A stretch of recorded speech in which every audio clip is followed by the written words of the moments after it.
আসসালামু আলাইকুম ওয়া রাহমাতুল্লাহি ওয়া বারাকাতুহু। প্রিয় শিক্ষার্থীবৃন্দ, এর আগে আমরা শিখেছিলাম জবরের সাথে জজমের হরফগুলো আসলে কিভাবে উচ্চারণ করতে হবে। এখন আমরা শিখব জেরের পাশে জজমওয়ালা হরফগুলো আসলে কিভাবে উচ্চারণ করতে হবে।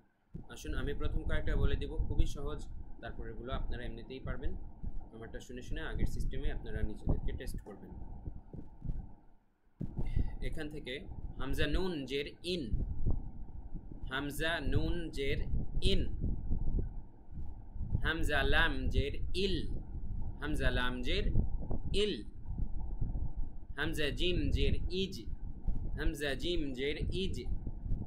একটুখানি আপনাদেরকে বলে রাখি, 5টা হরফ আছে যেগুলোর উপরে জজম আসলে উচ্চারণটা একটু কলকলা হয়, কফ, ত, বা, জিম এবং দাল।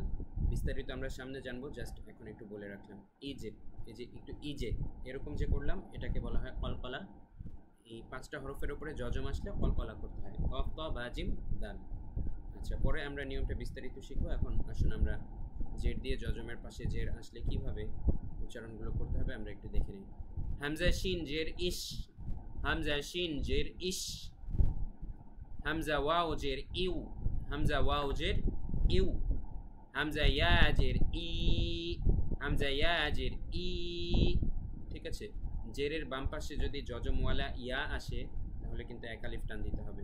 এই নিয়মটাও আমরা সামনে আরেকটু বিস্তারিত আলোচনা করব, বাট এখন ভালো মতো মনে রাখবেন কিন্তু জেরের বাম পাশে জজমওয়ালা ইয়া আসলে এক আলিফ টান দিতে হবে। হামজা ইয়া জের ই। এবারে এটি বলুন, বা সিন জের বিস, বা সিন জের বিস। এরপরেরটা আপনারা নিজেরা বলুন, এরপর থেকে সবগুলো একই সিস্টেম, উপরের লাইনের মতো। এটা বলেছেন বা রজের বীর, বা রজের বীর, বীর বীর, বা রজের বীর, বা ফাজের বিফ। এটি বলুন, কাট হবে এই সেটটা একটু। বা ফাজের বিফ, বা ফাজের বিফ।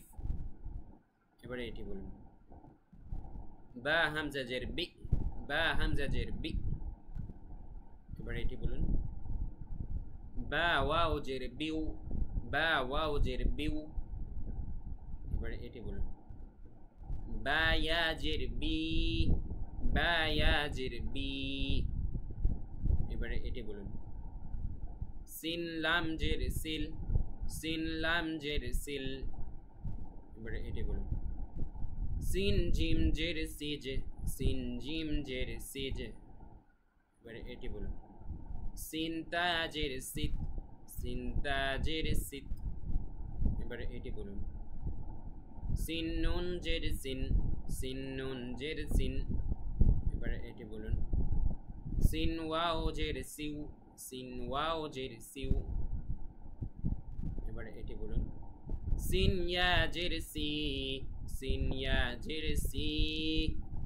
এবারে এটি বলুন, মিম সাদ জের মিউস, মিম সাদ জের মিউস। এবারে এটি বলুন, মিম সা জের মিফ, মিম সা জের মিফ। এবারে এটি বলুন, মিম নুন জের মিন, মিম নুন জের মিন। এবারে এটি বলুন, মিম লাম জের মিল, মিম লাম জের মিল। এবারে এটি বলুন, মিম ওয়াও জের মিউ, মিম ওয়াও জের মিউ। এবারে এটি বলুন, মিম ইয়া জের মি, মিম ইয়া জের মি। এক আলিফ টান কতটুকু আমি আপনাদেরকে বলছি, এক আঙ্গুল ওঠাতে যতটুকু সময় লাগে এটাই এক আলিফ, 2 আঙ্গুল ওঠাতে আস্তে আস্তে যতটুকু সময় লাগে এটা হচ্ছে 2 আলিফ, তারপরে একের পর এক 3 আঙ্গুল ওঠাতে যতটুকু সময় লাগে এটা হচ্ছে 3 আলিফ। ঠিক আছে, তাহলে মিম ইয়া জের মি, এখানে এক আলিফ টান।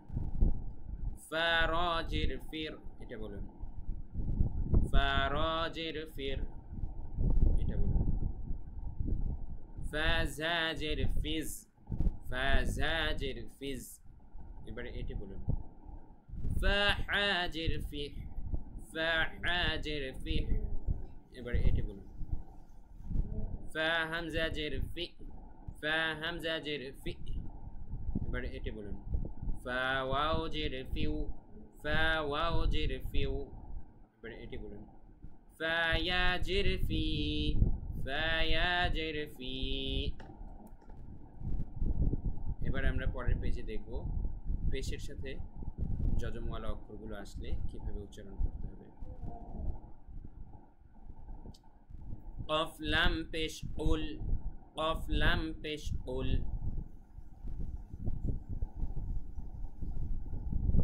সাউন্ড বন্ধ। শুরু করছি। কফ লাম পেশ উল, কফ। আবারও শুরু করছি, কাট হবে। এটি বলুন। কফ লাম পেশ উল, কফ লাম পেশ উল। এটা আমি বলে দিচ্ছি, দেখুন। কফ মিম পেশ উম, কফ মিম পেশ উম। একইভাবে পরের সবই আপনারা পারবেন ইনশাআল্লাহ। এটা বলুন। কফ রা পেশ উর, এটা বলুন। কফ বা পেশ উব, কফ বা পেশ উব। গলার ভেতর থেকে কিন্তু আমাদের বলতে হবে, এবং পাশাপাশি কলকলাও এখানে আছে, বাইরের উপরে একটু ক বা জিম দাল 5টি অক্ষর বলেছিলাম যে উব, ঠিক আছে, একটু কলকলা হবে উব। কফ বা পেশ উব। এবার এটি বলুন। কফ ইয়া পেশ উই, কফ ইয়া পেশ উই। এবারে এটি বলুন। কফ ওয়াও পেশ উ, কফ ওয়াও পেশ উ। এবারে এটি বলুন। সিন নুন পেশ সুন। এবারে এটি বলুন। সিন জিম পেশ সুজ। এবারে এটি বলুন। সিন কফ পেশ সুক। এবারে এটি বলুন। সিন ফা পেশ সুফ। এবারে এটি বলুন। সিন ইয়া পেশ সুই।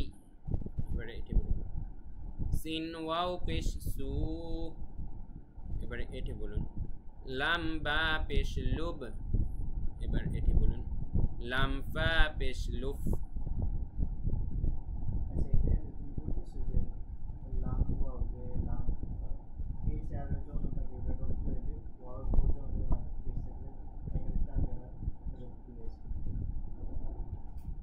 এটি বলুন।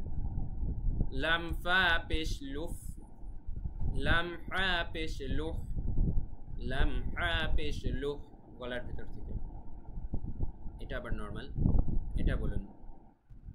লাম হা পেশ লুহ, লাম হা পেশ লুহ। এটি বলুন। লাম র পেশ লুর, লাম র পেশ লুর। এটি বলুন। লাম ওয়াও পেশ লু, লাম ওয়াও পেশ লু। একটা জিনিস খেয়াল করুন, আমরা নিয়মটা আবারও বলে দিচ্ছি।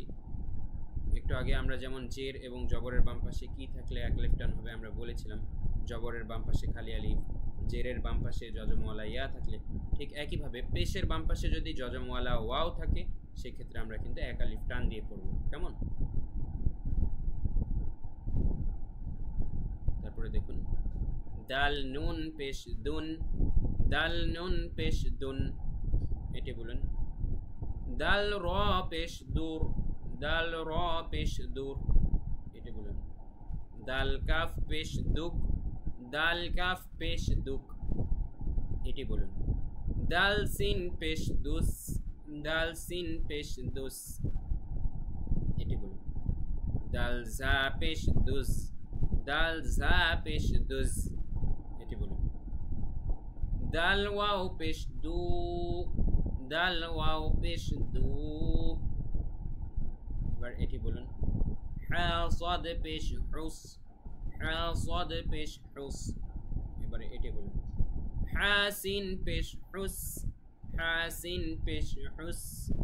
এটি বলুন। হা শিন পেশ হুস, হা শিন পেশ হুস। এটি বলুন। হা থা পেশ হুস, হা থা পেশ হুস। এটি বলুন। হা ইয়া পেশ হুই, হা ইয়া পেশ হুই। এটা বলুন। হা ওয়াও পেশ হু, হা ওয়াও পেশ হু।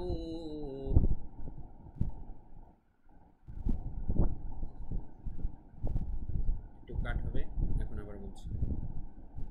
প্রিয় শিক্ষার্থীবৃন্দ, আমরা জের এবং পেশের পাশে যজমওয়ালা অক্ষর আসলে কিভাবে উচ্চারণ করতে হবে সেই সবগুলো উচ্চারণ শিখলাম আলহামদুলিল্লাহ। নতুন একটা চিহ্ন আমরা পুরোপুরি কমপ্লিট করলাম।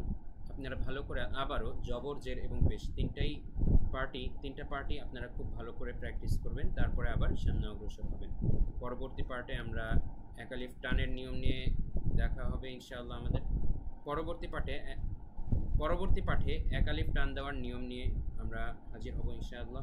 সে পর্যন্ত সবাই ভালো থাকবেন এবং কোর্সটি কিন্তু অবশ্যই আপনাদের পরিচিত জনদের মাঝে শেয়ার করবেন। ওয়া তাওফিক ইল্লা বিল্লাহ। আসসালামু আলাইকুম ওয়া রাহমাতুল্লাহ।